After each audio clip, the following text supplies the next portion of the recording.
Bismillahirrahmanirrahim. Assalamualaikum warahmatullahi wabarakatuh. Innal hamdalillah nahmaduhu wa nasta'inuhu wa nastaghfiruh wa na'udzu bihi min shururi anfusina wa sayyiati a'malina. May yahdihillahu fala mudilla lahu wa may yudlil fala hadiya lahu. Asyhadu an la ilaha illallah wahdahu la syarika lahu wa asyhadu anna Muhammadan 'abduhu wa rasuluh. Allahumma shalli wa sallim wa barik ala nabiyyina Muhammadin wa ala alihi wa ashabihi wa man tabi'ahum bi ihsanin ila yaumiddin, amma ba'd. Ikhwani rahimakumullah, alhamdulillah, pertama kita panjatkan puji syukur kita kepada Allah Subhanahu wa taala yang senantiasa melimpahkan nikmat-Nya kepada kita sehingga di pagi hari ini kita mengawali aktivitas kita dengan zikrullah, mengingat Allah dengan cara berthalabul ilmi. Salawat beriringan salam tak lupa kita junjungkan kepada Nabi kita Muhammad sallallahu alaihi wasallam beserta para sahabat-sahabat beliau dan orang-orang yang istiqamah menjalankan sunnah beliau. Ikhwani rahimakumullah, kita akan lanjutkan pembahasan kita dalam kitab Al-Irsyad ila Shahihil I'tiqad karya Syekh Shalih bin Fauzan bin Abdullah Al-Fauzan hafizahullah taala, di mana di pertemuan kita yang sebelumnya kita sedang membahas tentang beriman kepada para rasul dan kita sudah sampai kepada pembahasan tentang dalailun nubuwah, yaitu bukti-bukti kenabian. Kita akan melanjutkan ikhwani rahimakumullah tentang dalailun nubuwah ataupun bukti kenabian yang berikutnya. Ikhbaruhum al-umam bima sayakunu min intisarihim wa khadalani a'daihim wa baqa'il 'aqibati lahum. Kata beliau dalam kitab ini mengatakan bahwa kabar para rasul yang disampaikan kepada umat terhadap sesuatu yang akan terjadi, yaitu dari kemenangan kaum muslimin, dan begitu pula wa khadalani a'daihim, dan akan kalahnya musuh-musuh mereka, wa baqa'il 'aqibati lahum, dan akhir dari perkara tersebut yaitu akhir kebaikan bagi mereka. Fa waqa'a kama akhbaru, maka itu terjadi sebagaimana yang telah dikabarkan kepada mereka. Walam yatakhallaf minhu syai', dan tidak meleset sedikit pun. Nah, ini diantara bukti kenabian ketika para nabi ataupun rasul itu mengabarkan kepada umatnya, di mana kabar tersebut merupakan sesuatu yang akan terjadi dan menimpa pada umatnya, dan ini tentunya berdasarkan tuntunan dari Allah Subhanahu wa taala. Maka kabar-kabar yang disampaikan oleh para rasul tersebut ternyata di kehidupan mendatang itu terjadi. Seperti kemenangan yang dijanjikan oleh Allah Subhanahu wa taala kepada para rasulnya, baik itu perjuangan melawan musuh-musuh Allah Subhanahu wa taala, itu sudah dijanjikan oleh Allah Subhanahu wa taala dan disampaikan kepada para rasulnya, dan para rasulnya menyampaikan janji-janji tersebut kepada umatnya. Sebagaimana Rasul kita alaihi salatu wassalam telah menjanjikan kepada kita bahwa Islam nantinya yang akan menang. Islam nantinya akan menang. Artinya adalah bahwa ini merupakan janji yang wajib bagi kita untuk mengimaninya. Nah, itu.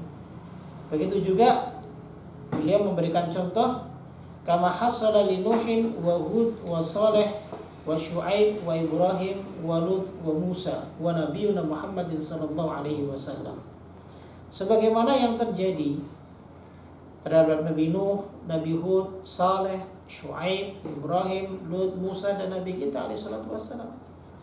Jadi kabar yang disampaikan para nabi dan rasul utusan Allah itu tidak pernah meleset. Pasti yang tersebut terjadi. Nah, ini menunjukkan dan menandakan bahwa ini bukti daripada kenabian yang Allah Subhanahu wa taala sematkan kepada para utusannya. Tayyib ikhwani rahimakumullah. Kemudian bukti kenabian yang berikutnya adalah anna ma ja'u bihi minasyara'i wal akhbar fi ghayatil ahkam wal itqan.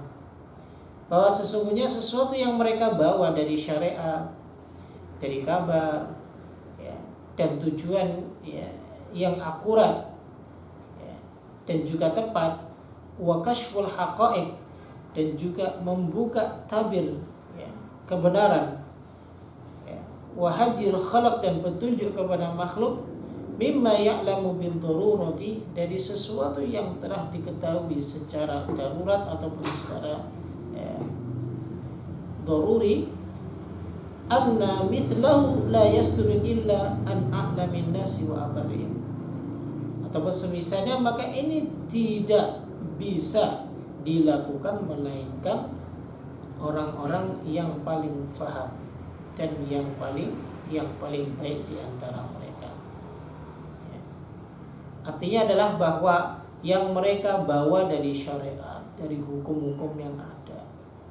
Ya. Lalu kemudian saat mereka itu membuka tabir kebenaran, mereka memberikan petunjuk. Lalu dari sisi akhlak mereka, manusia yang paling baik, ya, manusia yang paling sabar. Tidak ada yang paling sabar melainkan para nabi dan rasul utusan Allah Subhanahu wa taala. Maka ini semua sebenarnya menunjukkan bukti kenabian para nabi dan rasul utusan Allah Subhanahu wa taala.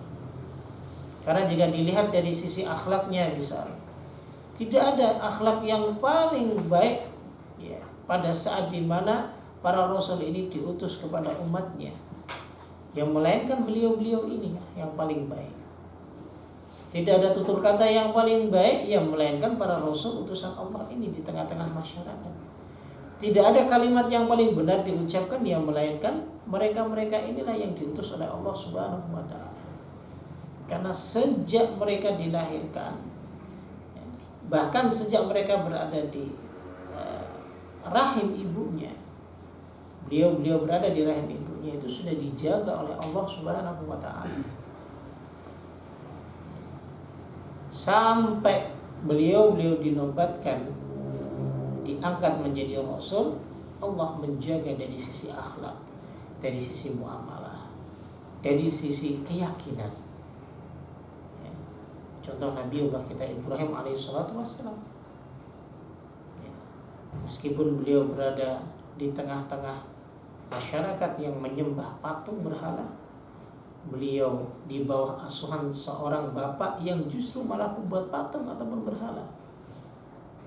Akan tetapi Allah jaga kemurnian akidahnya, Allah jaga kesucian fitrahnya,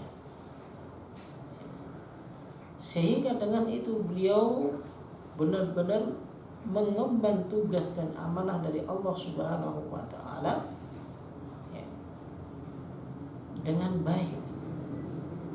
Dan masyarakat sebelumnya harusnya mereka tidak menolak dengan perkataan para utusan Allah ini, karena memang sejak kecil itu sudah terkenal kejujuran mereka, akhlak yang baik mereka. Tapi mereka menolak karena membawa ajaran yang berbeda dari kebiasaan mereka pada kehidupan mereka setempat. Nah, itu bagian daripada bukti kenabian. Taib, kemudian ikhwani rahimakumullah, yang berikutnya termasuk bukti kenabian adalah annallaha ta'ala, sesungguhnya Allah Subhanahu wa taala yu'ayyiduhum ta'yidan mustamirran, mendukung mereka ya, dengan dukungan yang berkesinambungan. Wa qad 'alima min sunnatihi subhanahu wa ta'ala, ya, dan telah kita ketahui dari sunnah Allah Subhanahu wa ta'ala, ya sunnatullah, annahu la yu'ayyidul kadzdzab bimithli ma yu'ayyidu bihi as-shadiq. Allah tidak pernah mendukung para pendusta sebagaimana Allah mendukung orang-orang yang jujur. Bal la budda an yaftadihal kadzdzab, ya, bahkan para pendusta itu benar-benar harus terbungkam. wa qad yumhiluhu Allahu tsumma yuhlik. Allah Subhanahu wa taala benar-benar ya tidak memperdulikan mereka. Allah biarkan mereka para pendusta, lalu kemudian semakin lama Allah Subhanahu wa taala kemudian membinasakan mereka. Artinya ya bahwa kalau kita ingin melihat sosok para rasul utusan Allah Subhanahu wa taala itu sebenarnya sudah jelas. Tadi sudah kita singgung di yang sebelumnya bahwa dari sisi akhlaknya saja sejak awal sebelum diutus dinobatkan menjadi seorang rasul itu Allah menjaga kebaikan-kebaikannya. Mereka tidak pernah berdusta. Mereka selalu jujur. Bahkan Rasul kita alaihi salatu wasallam dikenal dengan sebutan apa? As-Shadiqu Al-Amin. Orang yang jujur. Kalangan bangsa Arab itu, khususnya di Mekah itu, mengenal Rasul kita alaihi salatu wasallam As-Shadiq, orang yang jujur. Al-Amin, orang yang dapat dipercaya.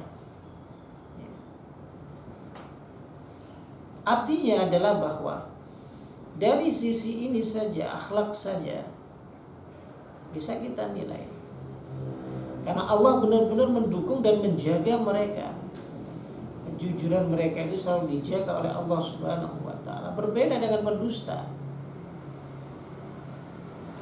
Maka ini menjadi pelajaran bagi kita ikhwani rahimakumullah bahwa pendusta itu pasti lambat laun Allah Subhanahu wa taala akan bungkam kedustaannya serta akan menghancurkan mereka.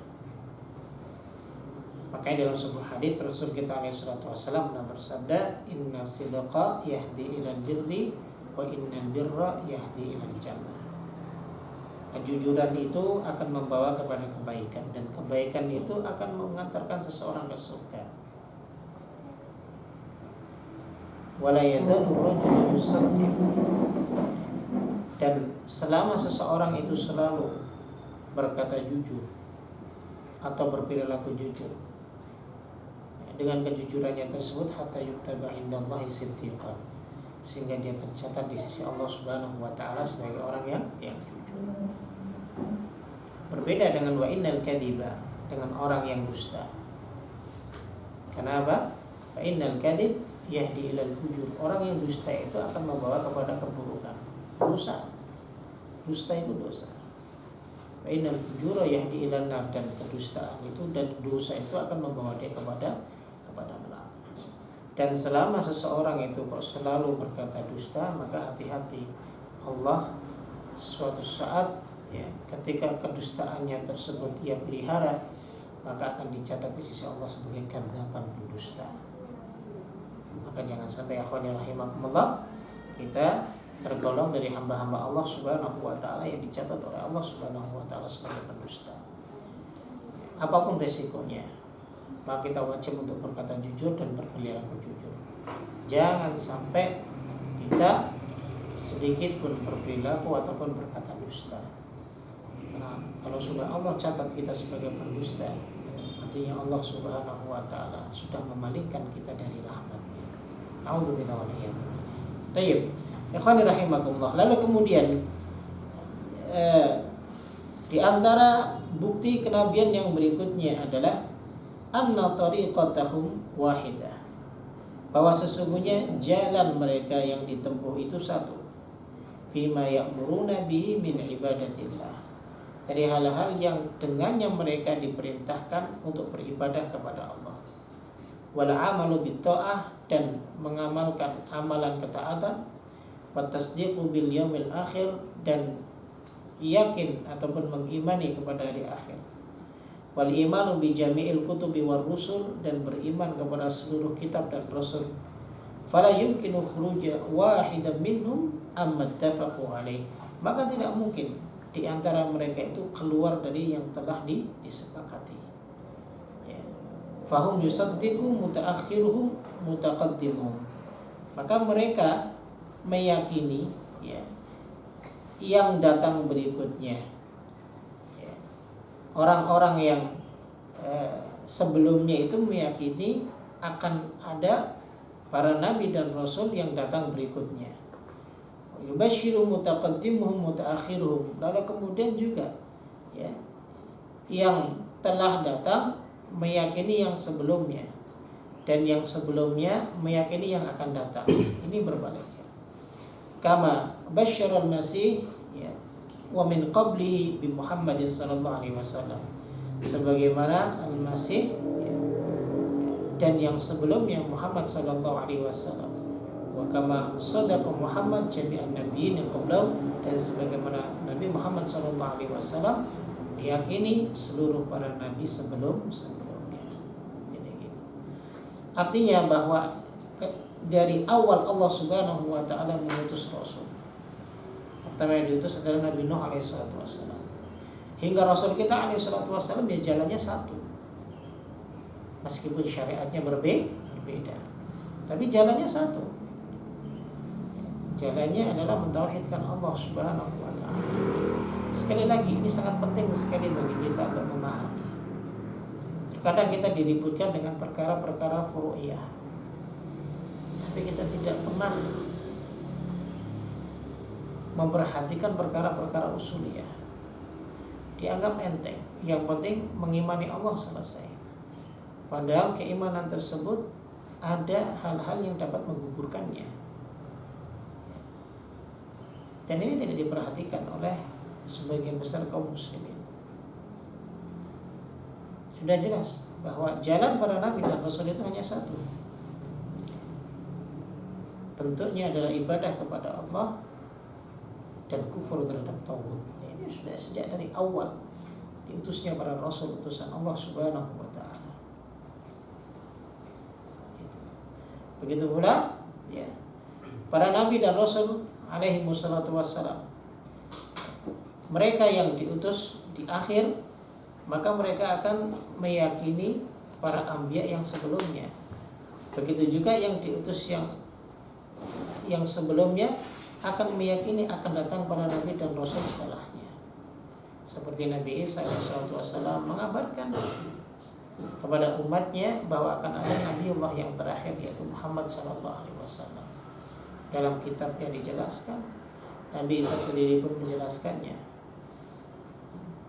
Tapi mereka ternyata membangkang dan tidak mau mengimani Rasul kita alaihissalatu wassalam. Artinya kesepakatan jalan yang satu itu sudah dari awal diutusnya Rasul, yaitu Nabi Nuh alaihissalatu wassalam hingga Rasul kita alaihissalatu wassalam. Ta'ikhwani rahimakumullah ya. Kemudian wa min dalailin nubuwah, dan di antara bukti-bukti kenabian adalah ta'yidullah lil anbiya, dukungan Allah kepada para nabi-nabinya. Wa qad 'alima min sunnatillahi wa 'adatihi, dan telah diketahui dari sunnatullah dan adahnya, annahu la yu'ayyidul kadzdzab bimithli ma yu'ayyidu bis-shadiq. Ini tadi sudah disebutkan bahwa sesungguhnya Allah tidak akan mendukung para pendusta sebagaimana Allah mendukung para orang-orang jujur. Bal yafdhul kadzdzab wa la yansuruh. Bahkan mereka membungkam para pendusta dan tidak menolong mereka. Bala budda an yuhlikau, dan bahkan mereka harus dihancurkan. Wa idza nasara malikan dzaliman musallitan. Misal, terkadang kita melihat kok ada seorang pemimpin ya, ataupun seorang raja yang mereka kok ditolong ataupun dimenangkan dalam urusan dunianya, padahal dia orang yang zalim, dia orang yang kejam terhadap rakyatnya. Fa walam yadda'in nubuwah walam yukadzibu alaih. Kalau sampai ada yang seorang pemimpin yang dia zalim, sudah diketahui kezalimannya, maka jangan sampai kita mengira di sana nih pemimpin ini sudah dusta, tapi dia selalu ditolong, selalu dimudahkan dalam kepemimpinannya. Jangan kita menganggap bahwa dia adalah seorang nabi, tidak mesti seperti itu. Ya. Nah, kalau sudah zalim, ya, tidak ada bukan di jalan Allah Subhanahu wa taala, ya kita tidak bisa mengatakan bahwa dia adalah sebagai seorang nabi dan rasul utusan Allah. Ini di zamannya ya, bukan di zaman kita sekarang.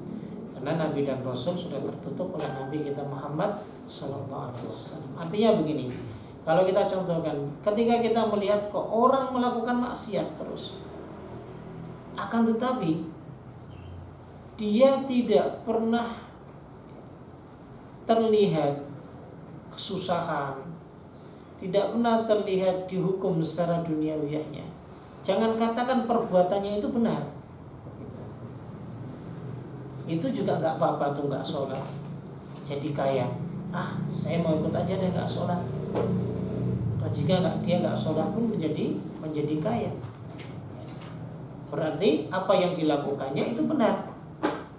Nah, jangan sampai menganggap demikian, karena bisa jadi ketika seseorang diberi kenikmatan dunia, lalu kemudian kok dia seakan-akan tidak dihukum di dunia, berarti Allah Subhanahu wa ta'ala akan menghukumnya di akhirat.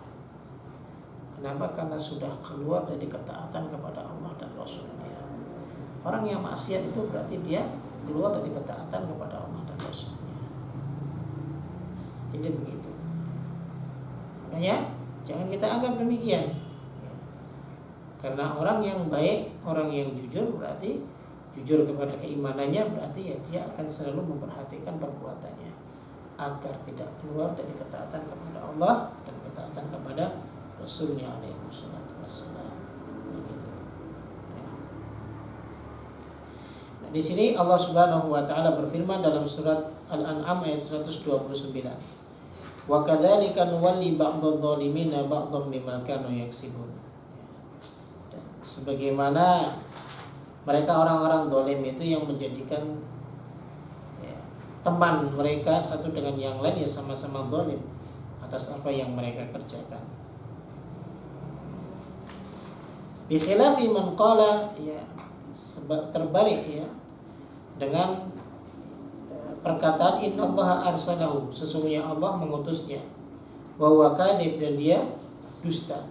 Fahadha la yu'ayyidu ta'yidan mustamirran, maka ini tidak mungkin didukung oleh Allah Subhanahu wa ta'ala secara berlanjut.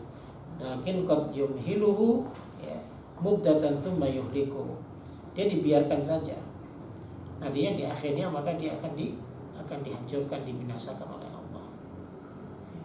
Jadi kembali seperti contoh yang kami sampaikan, orang-orang yang selalu maksiat kok tapi diberi kenikmatan dunia, Allah itu ingin apa? Mengulur-ngulur adabnya, agar supaya apa yang dia lakukan itu benar-benar dia terlena dengan perbuatan maksiatnya, sehingga setelah itu Allah akan membinasakannya. Nabi sallallahu alaihi wasallam pernah bersabda, "Idza ra'aitan nas," jika kau melihat seseorang diberi kenikmatan dunia, akan tetapi dia dalam kemaksiatannya, maka perlu diketahui bahwa itu bagian daripada istidraj. Wajib kita berhati-hati. Baik.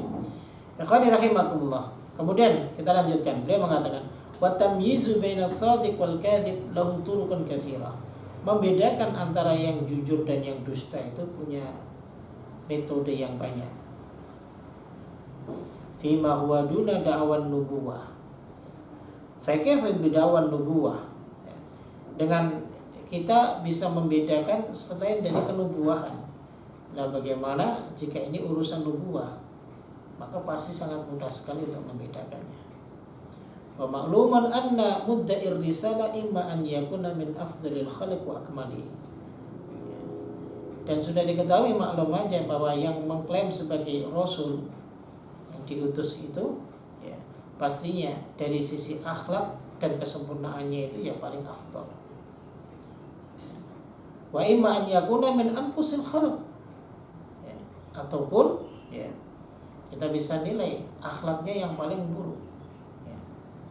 Walihada qala ahad akabir thaqif lin Nabi sallallahu alaihi wasallam. Karena ini pernah salah satu tokoh dari Bani Thaqif mengatakan kepada Nabi sallallahu alaihi wasallam, lamma ballaghahu wa da'ahu minal Islam, ketika dia mengajak kaumnya untuk masuk Islam, dia mengatakan, wallahi la aqulu laka kalimatan wahidah, demi Allah aku tidak mengatakan satu kalimat kepadamu, in kunta, jika kamu shadiqan, jujur, fa anta ajal fi aini min an arudda alaika. Engkau adalah manusia yang paling mulia di mataku, dan tidak patut bagiku untuk menolak. Wa in kunta kadziban, jika kamu dusta, fa anta akharu min an arudda alaika. Dan engkau manusia yang paling terhina dan aku akan menolak. Artinya adalah bahwa tokoh Bani Thaqif ini ketika mengatakan kepada Nabi Shallallahu Alaihi Wasallam, dari sisi kejujurannya itu tidak bisa ditolak. Dakwah Nabi itu tidak bisa ditolak kalau dari sisi kejujurannya, karena memang orangnya jujur. Makanya sekali lagi, kalau kita sudah berkata jujur, berbuat jujur, maka mungkin suatu waktu ketika kita kok salah mengucapkan, orang itu kadang akan menganggap kita ini jujur ucapan kita, padahal mungkin saat itu kita salah.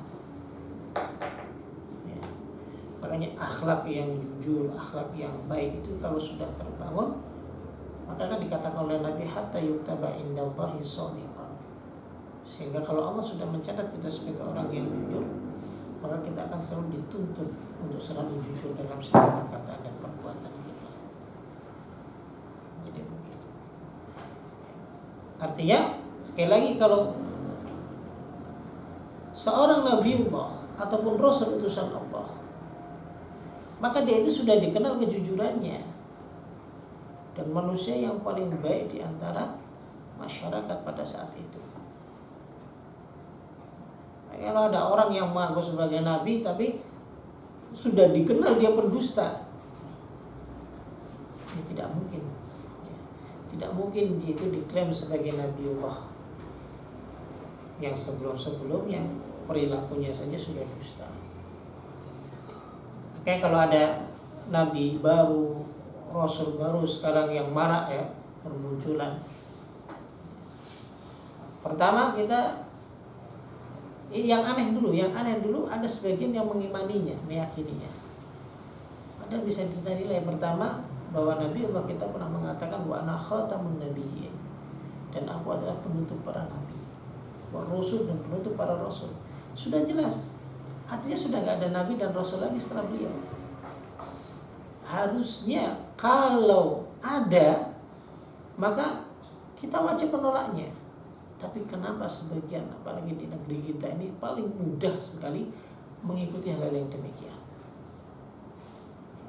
Itu pertama, dari sisi dalil aja sudah jelas. Yang kedua adalah kita bisa nilai dari kehidupan dia. Apakah dia orang yang jujur, orang yang baik, punya akhlak yang baik luar biasa, seperti Nabiullah kita alaihi salatu wassalam. Jangan tiba-tiba datang kemudian mengatakan saya Al-Masih, saya utusan Allah. Ini bisa, harusnya bisa langsung kita tolak. Kalau perlu bisa kita hakimi. Hakimi itu kita bawa langsung ke pengadilan, kan dihukum. Karena ini mencederai syariat Islam. Karena umat Islam pada umumnya meyakini bahwa Nabi dan Rasul kita adalah penutup para nabi dan rasul utusan Allah Subhanahu wa taala. Kemudian kita lanjutkan. Wa ma min ahadin idda'an nubuwah minal kadhibina illa wa qad dhahara alaihi minal jahli wal kadhbi wal fujur. Makanya kalau ada di antara orang yang dia mengaku sebagai seorang nabi dari para pendusta, maka sebenarnya sudah kelihatan dari kejahilannya, dari kedustaannya, dari kemaksiatannya, dari penguasaan dia, dia dikuasai oleh syaitan. Wa ma dhahara bihi kadbuhu liman lahu adna tamyiz.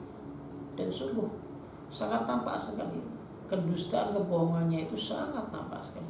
Dulu di zaman Nabi alaihissalatu wassalam ada yang namanya Musailamah al-Kadzdzab. Ada. Saat Nabi masih hidup, dia mengatakan ini, dia mengatakan itu, dia berbicara ini, dia berbicara itu. Tapi sangat berbeda sekali kalau dia itu bukan seorang nabi dan rasul utusan Allah. Dari sisi bicaranya itu bisa sudah tertebak, bisa kita menilainya. Wa ma min ahadin idda'an nubuwah minas sadiqina illa wa qad dhahara alaihi minal ilmi was-sidqi wal birri wa anwa'il khairat. Nah, makanya yang mereka yang disebut sebagai nabi, mengaku sebagai nabi dari kalangan orang-orang yang jujur, maka nampak ilmunya, kejujurannya, kebaikannya, semuanya akan nampak. Fa innar rasula la budda an yukhbiran nas bi umurin wa ya'muruhum bi umurin. Rasul itu dia akan mengabarkan kepada manusia dengan beberapa perkara dan memerintahkan beberapa perkara. Wala budda an yaf'ala umuran, dan dia juga harus mengamalkan perkara-perkara tersebut. Wal kadhib, dan orang yang dusta, yudhiru min nafsi ma ya'muru bihi wa yukhbiru anhu wa yaf'aluhu ma yudhiru bihi kadbuhu min wujhin katsira. Orang yang dusta itu akan menampakkan dirinya dengan sesuatu yang diperintahkan kepadanya dan mengabarkan tentangnya dan mengerjakan sesuatu yang nampak saja. Akan tetapi ketika mereka tidak menampakkan diri, yang mereka tetap mendustakan Allah Subhanahu wa taala, mendustakan Rasulnya alaihi wasallam. Makanya Musailamah al-Kadzdzab itu mendustakan Muhammad sallallahu alaihi wasallam. Bahkan dia mengatakan, ya Muhammad, kalau engkau mati, nanti aku yang akan menggantikanmu. Atau begini saja dah, separuh wilayahnya buat kamu dan separuh wilayahnya buatku. Dia mendustakan Rasul kita alaihi salatu wassalam. Karena Nabi kita diutus kafatan linnas, untuk semua manusia. Nah itu ya, kesalahan daripada Musailamah. Hada wa rubama yas'alu sa'il an farq baina dalail nubuwah wa khariqus saharah wal kuhan wa ajaib al mukhtari'at allati dhaharat al yawm. Nah, inilah mungkin kalau seandainya ada yang bertanya tentang perbedaan antara bukti-bukti nubuwah dan tanda-tanda daripada mereka para tukang sihir, kemudian para dukun, dan juga mereka orang-orang penemu-penemu yang baru, ya, ketika tampak pada hari ini, ya sampaikan saja kepada mereka. Banyak sekali ya perbedaan-perbedaannya antara bukti-bukti nubuwah dan juga mereka ciri-cirinya para tukang sihir dan yang lain sebagainya.